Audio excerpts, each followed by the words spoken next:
this video, we will review how to manually create a user record. Note that some of the areas we'll cover in this session are explained in more detail in other sessions. You compare this session with the others for a more comprehensive overview of the Team Dynamics user. Also keep in mind that although we're manually creating a user, there are options for bulk user creation and management via the People Import utility. We will explore this further along in the implementation. Users are created in TD Admin. From the left navigation menu, choose Users and Roles, then Users. At the top of the page, click Create, then click Create User. You will be prompted to enter a username for the user. Note that the username must be unique. We encourage setting the username to the user's full email address rather than just the alias.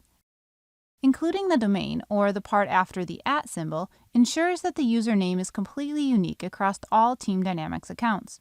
Don't worry, if users are accustomed to signing in with just the alias, they won't be required to include the domain when signing in. We can account for this difference when we set up authentication later in the implementation.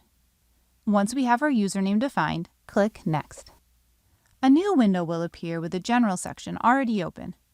Fill in the required values, such as the name, security role, and email address. For more information on these fields, please see the related video about the General section, which is linked in the video notes. Finally, click Finish. If we made an error when creating the username, we can change it by clicking Actions, then Change Username.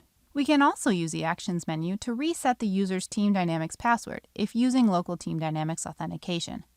Note that the Change Password option will not affect the user's single sign-on password.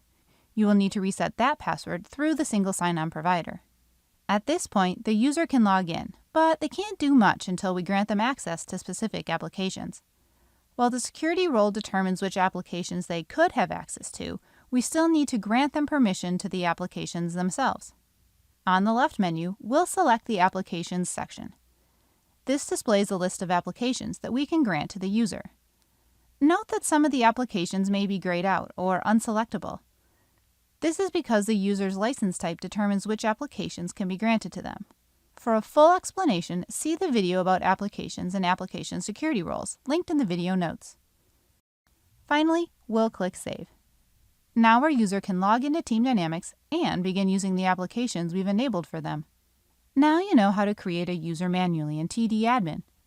Review the video notes for more helpful information on this topic, and review your action items for this session.